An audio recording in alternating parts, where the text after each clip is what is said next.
আগে পড়েন আউযু বিল্লাহি মিনাশ শাইতানির রাজিম বিসমিল্লাহির রাহমানির রহিম রব্বি জিদনি ইলমা। সম্মানিত উপস্থিতি, বলছিলাম সাহাল বিন সাদ রাদিয়াল্লাহু তাআলা আনহু তিনি কি করলেন? আল্লাহর নবী সাল্লাল্লাহু আলাইহি সাল্লামের দিকে লক্ষ্য করলেন। আল্লাহর নবী ডান হাতটা মুখের ভিতর ঢোকালেন, ঢুকে দেখেন, খেয়াল করেন, জিহ্বাটা বের করলেন, এইভাবে জিহ্বাটা ধরলেন। অধিকাংশ মানুষকে এই জিহ্বা মানুষকে জাহান্নামে নিয়ে যাবে। কি নিয়ে যাবে? জাহান্নাম। কারণ মুখ দ্বারাই মানুষ কথা বলে, মুখ দ্বারাই মানুষ গালি দেয়, মুখ দ্বারাই মানুষ মিথ্যা কথা বলে, মুখ দ্বারাই মানুষ মিথ্যে চগলখড়ি গীবত বর্ণিন্দার তহমত করে কি করে না? এই মুখ দিয়ে পড়ার কথা কোরআন, খায় শুধু বিড়ি। কথা কন না কে? দেখেন, আপনাদের সামনে যদি একটা আপেল কাটে দেই ভাই, এই আপেলটা নিয়ে আমি একটা কামড় দিয়ে যদি আপনাদেরকে দেই, এই আপেলটা নিয়ে কবেন হুজুর কামড় মারছে, এই আপেল খাবো, থিয়ে দিবেন, আপেল খাবেন না। কথা কন ঠিক কিনা? খারাপ দিকে লক্ষ্য করেন, একটা বিড়ি খোর এক টান মেরে 7 জন বসে থেকে এক বিড়ি 7 জন খায়। কথা বলেন ঠিক কিনা? এর অর্থ এটাই নাই যে খারাপেরাই ঠিক আছে, ভালোরাই ঠিক থাকবে এবং জান্নাতে ভালোরাই থাকবে। কথা বলেন ঠিক কিনা? যারা খারাপ হবে এদের জন্য আল্লাহ রাব্বুল আলামিন 7টা জাহান্নাম দিয়ে দিয়েছেন। তার একটি জাহান্নাম হচ্ছে সাকর। 7টা পাপের কারণে কি হবে? 4টা পাপের কারণে এই সাকার নামক জাহান্নামে যাবে। তার নাম্বার হচ্ছে 1। মেশিনে হেল হয়ে গেছে দেখে আপনার এদিক সেদিক করে না, গরম করতেছে, একটু বসে যান। আল্লাহর নবী বলছেন, আল্লাহ বলেছেন, মা সালাকাকুম ফি সাকর। এবার জান্নাতীরা জাহান্নামীকে এসে বলছে, ভাই রে, একসাথে আমরা চলাফেরা করতাম, কেন তোমরা জাহান্নামে? এবার জাহান্নামীরা জবাব দিচ্ছে, জবাবটা শুনতে চান না? 4টা জবাব দিবে। এ ভাই, এই যে আপনাদের এলাকায় বন্যা হয় না, বন্যাতে 11 ধান খায়া যায়, সিংকে কিন্তু এখন মাহফিল হয়ে গেছে। একটু চাপে বসেন, দয়া করে, দয়া করে আল্লাহর হস্তে চাপে বসেন। যারা বাইরে আছেন অবশ্যই ঘুরে যান। সাহাল বিন সাদ রাদিয়াল্লাহু তাআলা আনহু কি করলেন? আল্লাহর নবী জিহ্বা ধরে বললেন, এই জিহ্বা মানুষকে জাহান্নামে নিয়ে যাবে। আর দুই পায়ের মধ্যবর্তী লজ্জাস্থান, এই জিনিসটা জাহান্নামে নিয়ে যাবে। কথা বলেন ঠিক কিনা? এটা পাবে সোয়াবুল ইমান বাইহাকি, বুখারীর হাদিস নাম্বার 6474 নাম্বার হাদিস। মিসকাত পাবেন 4812। এই হাদিসটা সাহাল বিন সাদ রাদিয়াল্লাহু তাআলা আনহু তিনি নিজে বর্ণনা করেছেন। জোরে কোন সুবহানাল্লাহ। এখন আসুন কলিজা ঠান্ডা করার ওয়াজ। আল্লাহর নবী বলছেন, শোনো, কোনো ব্যক্তি যদি এই 2টা জিনিস, 1 হচ্ছে জিহ্বা, 2 হচ্ছে লজ্জাস্থান, এই 2টা জিনিসের যদি জামিন হয়ে যায়, আমি নবী কথা দিলাম তাদেরকে জান্নাতে নিয়ে যাওয়ার জামিনদার হয়ে যাব। সুবহানাল্লাহ বলেন। এবার আসুন আনাস ইবনে মালিকের হাদিস থেকে আছে, কিন্তু আনাস ইবনে মালিক বর্ণনা করেন, রজুলুন হুজুরা, আল্লাহর নবী সাল্লাল্লাহু আলাইহি সাল্লাম সাহাবীদেরকে লক্ষ্য করে বললেন, এটা কি? বলছে, বিশাল আকৃতির একটা পাথর। এই পাথরটা যদি জাহান্নামের মুখের ভিতরে ফেলে দেওয়া হয়, কোথায় ফেলে দিবেন? জাহান্নামের মুখে। জাহান্নামের গভীরতা কেমন? অনেক মানুষ আছে, এই পেছাল বাড়িস না, দুনিয়াত নামাজ কালাম পড়ে বলে জাহান্নামের দামু, একবার কালিমা তো লা ইলাহা ইল্লাল্লাহ কইছি, একদিন না একদিন জান্নাতে যামই। কথা বলেন ঠিক কিনা?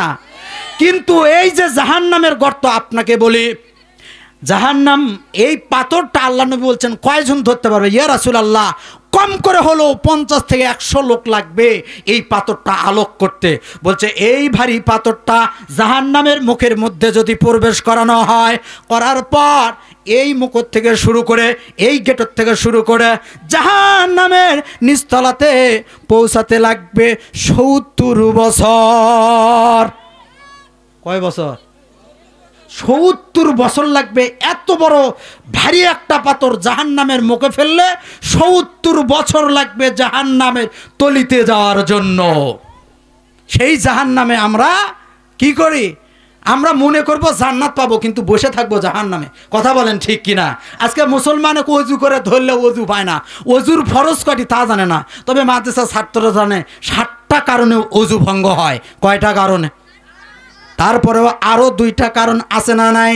1 নাম্বার, যদি উটের গোস্ত খান কি করতে হয়? এটা মাসলা। উটের গোস্ত যদি খান তাহলে আপনাকে কি করতে হবে? কথা কান না গে। উটের গোস্ত যদি খান তাহলে আপনাকে আবার অজু করতে হবে। লজ্জাস্থানে ডাইরেক্ট যদি হাত যায় তাও অজু কি হয়ে যায়? ভেঙে যায়। সম্মানিত উপস্থিতি, বলছিলাম এবার জাহান্নামীর 4টা কঠিন প্রশ্নের জবাব শুনতে চান কি চান না? ভাইজান, মসজিদ, এই যে মসজিদে আপনাদের ইশারের সালাত আদায় করলাম, এই মসজিদে আপনাদের উন্নয়ন করার দরকার আছে না নাই? ছোট ছোট বালিকণা বিন্দি বিন্দি জল গড়ে তোলে মহাদেব সাগর তল। টান দেন না। এই জন্য ছোট ছোট করে দান করে আপনাদেরকে কি করতে হবে ভাইজান? এই মসজিদ মাদ্রাসাগুলো একবারে হয় না। বড় জিনিসের চাইতে দেখো শোনো জিনিসের জ্বর, আটের গলায় গাছ তাকিতে আখে মিষ্টি রস। কথা বলেন ঠিক কিনা? আল্লাহ তো কলার মধ্যে কুষারের মতন মিষ্টি দিত, তার ভালো হতো না? বেশি করে রস খাওয়া যেত, কিন্তু দিছে হলো কুষারের মধ্যে। কথা কন ঠিক কিনা? শত শত ফল থাকিতে ত্রিফল হলো বেল, উগির পদ্ম দিলেন আল্লাহ ছোট্ট ডাবের ফল। কথা বলেন ঠিক কিনা? মসজিদ মাদ্রাসা গুলোও যদি ছোট দেখো, আল্লাহর কাছে অধিক প্রিয় সবাই মনে রেখো। মারহাবা কোন? সম্মানিত উপস্থিতি, এই মসজিদের জন্য আপনাদেরকে দান করার দরকার আছে না নাই? এই জাহান্নাম সম্পর্কে আর একটা বিবরণ দিয়ে যাচ্ছি। সম্মানিত উপস্থিতি, এবার এত বিশাল একটা পাথর যদি জাহান্নামের গেটের মধ্যে প্রবেশ করানো হয়, তলিতে যেতে 70 বছর সময় লাগবে, তাহলে সেই জাহান্নাম কি আপনারা যেতে চান? কেউ কিন্তু যেতে চাই না। কিন্তু নামাজ কিন্তু পড়তে কেউ চাই না। কেউ কোরআন পড়ে জান্নাতে যাবার চায়, ওই জীবনে কোরআনের আলিফ বা তাও জানে না, তাও জান্নাতে যেতে চায়। এটা মামুর বাড়ির আবদার নয় যে ঈদের দাওয়াত দেয়নি মা, কোরআন নিয়ে চলো জমি ভাগ করে নেব। এটা বিষয়টা এটা নাই। আপনাকে ইবাদত বন্দি করে জান্নাতে যেতে হবে। আর জাহান্নাম থেকে বাঁচার জন্য আল্লাহর নবী বলছেন, তোমরা সকাল সন্ধ্যা একটি তাসবিহ পড়ো। তাসবিহটা আপনাদেরকে শিখিয়ে দিব। তার আগেই আপনাদের মসজিদে কিছু দান করার দরকার আছে না নাই? দেখেন, এই একটা ওয়াজ মাহফিলে ভাই আপনার 10 টাকার বিনিময়ে আল্লাহ রব্বুল আলামিন হতে পারে পরপারের নাজাত, পরকালের নাজাত। ইত্তাকুন নারা, আল্লাহর নবী বলছেন তোমরা জাহান্নামের আগুন থেকে বাঁচো। কি? খেজুরের অর্ধাংশ আটি দান করে হলেও। আমার পরবক্তা যায় আসবে, তার হাতে দান করবেন। আমি এই হাদিসটা এবং আয়াতটা বলে শেষ করার চেষ্টা করব। সম্মানিত উপস্থিতি, এবার জাহান্নামীরা বলবে 1 নাম্বার, কয়টা পাপের জন্য জাহান্নামে চলে গেছে? 4টা পাপ। নাম্বার 1, তারা বলবেন ক্বালু লাম নাকু মিনাল মুসাল্লিন। ওহে ভাই, একসাথে বাজারে যাইতাম, একসাথে ভ্যানে করে ইস্কা করে সারিয়াকান্দি বাজারে যাইতাম, গরনে ঘুরতে যাইতাম, কিন্তু আজান হইলে তুমি সালাত আদায় করতে আর আমি সালাত আদায় করতাম না, অর্থাৎ আমি দুনিয়াতে মুসল্লি ছিলাম না। 1 নাম্বার কি অপরাধ ছিল? দুনিয়াতে মুসল্লি ছিলাম না। মুসল্লি কাকে বলা হয়? যারা নামাজ না পড়ে। কি গণ? যারা নামাজ না পড়ে তাকে কি মুসল্লি বলা হয়? যারা 5 ওয়াক্ত সালাত আদায় করে তাদেরকে কি বলা হয়? মুসল্লি বলা হয়। তাহলে জাহান্নামের প্রথম কারণ হবে যদি আপনি নামাজি না হন। 1 নাম্বার কারণ কি ভাই? লিল্লাহে তাকবীর। হেল হয়ে গেল ভাই, আবার কোন লিল্লাহে তাকবীর। সম্মানিত উপস্থিতি, এবার 2 নাম্বার জাহান্নামীদের 2 নাম্বার কারণ, তারা বলবে ওয়ালাম নাকুনুত ইমুল মিসকিন। জাহান্নামীদের 2 নাম্বার কারণ হলো, জাহান্নামীরা বলবে হাউমাউ করে খেতে বলবে 2 নাম্বার কারণ। 2 নাম্বার কারণ হচ্ছে আমরা দুনিয়াতে অভাব, মিসকিন, গরিব, অসহায়, দুস্থ মানুষদেরকে সাহায্য করতাম না, এই কারণে আমরা জাহান্নামী হয়ে গেলাম। 3 নাম্বার অকুন্নু নখদুমা আল খায়দিন। তিন নাম্বার, আমরা মানুষদের সমালোচনা করতাম, মুখ দ্বারা গীবত করতাম, মুখ দ্বারা মানুষকে কষ্ট দিতাম। এই সম্পর্কে সোয়াবুল বাইহাকি একটা হাদিস আছে, মিসকাতুল মাসাবি 4774 নম্বর হাদিস। আনাবি হুরায়রা রাদিয়াল্লাহু তাআলা আন্না রাসূলুল্লাহি, কি বলতে হবে, সাল্লাল্লাহু আলাইহি সাল্লাম, রসুলুন একজন ব্যক্তি আল্লাহর নবীর কাছে আসলেন। আসার পর বললেন, ইয়া রাসূলুল্লাহি, ইয়া আল্লাহর নবী, আমাদের এলাকাতে একটা মহিলা আছে, মা বোন খেয়াল করুন, আপনাদের জন্য এই হাদিসটিকে বলছি। বাবাজি যারা মুখের বাজিতে আপনারা বিভিন্ন কাজ করেন তাদের জন্য বলছি। আল্লাহর নবী আমাদের এলাকাতে একটা মহিলা ছিল, সলাতিহা ওয়া সিয়ামিহা, বেশি বেশি সলাত আদায় করত, 5 ওয়াক্ত সলাত আদায় করত। কয় ওয়াক্ত সলাত আদায় করত? জোরে বলেন। 5 ওয়াক্ত সলাত আদায় করত, তাহাজ্জুদের সলাত আদায় করত, আওয়াবিনের সলাত আদায় করত, জাসুতের সলাত আদায় করত, বেশি বেশি সলাত আদায় করত। ইয়া রাসূলুল্লাহ, তার 2 নাম্বার আমল ছিল বেশি বেশি সিয়াম পালন করত। রমজানের ফরজ সিয়াম থাকতো, বৃহস্পতিবার সোমবারের দিন সিয়াম পালন করত, শাওয়ালের সিয়াম পালন করত। ইয়া রাসূলুল্লাহ, জিলকদ মাসে, জিলহজ মাসে 6টা আয়ামে বীজের সিয়াম পালন করত, বিভিন্ন সিয়াম পালন করত। 3 নাম্বার গুণ, আল্লাহর নবী ওই মহিলাটা বেশি বেশি দান করত।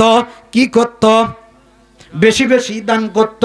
ইয়া রাসূলুল্লাহ, 4 নাম্বার একটা গুণ, আল্লাহর নবী বলছেন কি গুণ?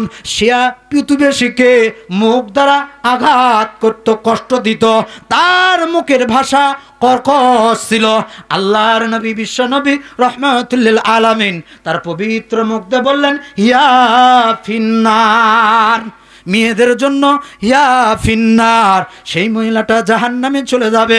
মুখ দেখেন, ওই যে সাহাল বিন সাদ রাদিয়াল্লাহু তাআলা আনহুর হাদিস, আল্লাহর নবী জিহ্বা ধরলেন, বললেন জিহ্বা মানুষকে কি নিয়ে যায়? জাহান্নামে নিয়ে যায়।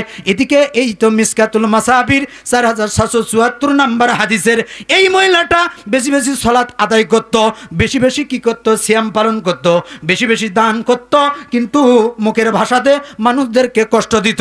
ইয়া রাসূলুল্লাহ, ইয়া হাবিবাল্লাহ, এই মহিলাটা কোথায় যাবে? হিয়া ফিন্নার, সেই মহিলাটা যাবে জাহান্নামে। প্রয়োজনে ভাই আপনাদের পায়ে হাত ধরে বলি, এই মুখ দ্বারা, জবান দ্বারা ফাইসা কথা, গীবত পর নিন্দা করবেন না। এই মুখ দ্বারা তাসবিহ তাহলিল করবেন।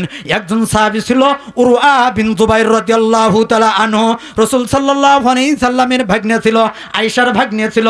উরওয়া বিন যুবাইর রাদিয়াল্লাহু তাআলা আনহু যখন তার পায়ে সেফটি হলো, তাকে পা কাটতে হবে, ওই টাইমে এত মেডিসিন সায়েন্স ছিল না, তাকে অজ্ঞান করে পাওটা কেটে দিবে। এমনকি ছিল, এক বাটি মদ নিয়ে আসলো উরওয়া বিন যুবাইর রাদিয়াল্লাহু তাআলা আনহু, দিলের কানটা লাগিয়ে শুনেন, উরওয়া বিন যুবাইর রাদিয়াল্লাহু তাআলা আনহুর কাছে এক বাটি মদটা নিয়ে আসলো। উরওয়া বিন যুবাইর বলে, এটা কি? এই বাটিতে মদ আছে, তুমি যখন মদ ভক্ষণ করবা, ভক্ষণ করার কারণে তোমার মস্তিষ্ক বিঘ্ন হয়ে যাবে, আর এই বিঘ্ন হওয়ার কারণে তোমার পাটা কেটে ফেলবো, তুমি তাহলে কষ্ট পাবে না। উরওয়া বিন যুবাইর রাদিয়াল্লাহু তাআলা আনহু বলেন কি, এই মুখ দ্বারা পবিত্র কোরআন তেলাওয়াত করি, এই মুখ দ্বারা রাসূল সাল্লাল্লাহু আলাইহি সাল্লামের সাথে চলাফেরা করি, রাসূল সাল্লাল্লাহু আলাইহি সাল্লামের কাছ থেকে সূরা রহমান, সূরা ওয়াকিয়া, সূরা ইয়াসিন তেলাওয়াত করি, এই 5 ওয়াক্ত সালাত আদায় করে আয়াতুল কুরসি এই দিয়ে মুখ দিয়ে পড়ি, তাসবিহ তাহলিল পড়ি, সুবহানাল্লাহ 33 বার বলি, আলহামদুলিল্লাহ 33 বার বলি, আল্লাহু আকবার 33 বার করে ফরজ সালাতের পড়ি। আমি কোন সময় এই মত ভক্ষণ করে জাহান্নামে যাব না। এই যে আসতেছে, আপনাকে যদি অন্য কোন দলের নেতা বলে স্টার সিগারেট পাওয়ার সাথে আপনার জিভাটা নিতে আসবে, একটা লাগেই টান মেরে 2 টান খাইয়া বাড়িতে নিয়ে প্যাকেট নিয়ে যাবেন, কথা বলেন ঠিক কিনা?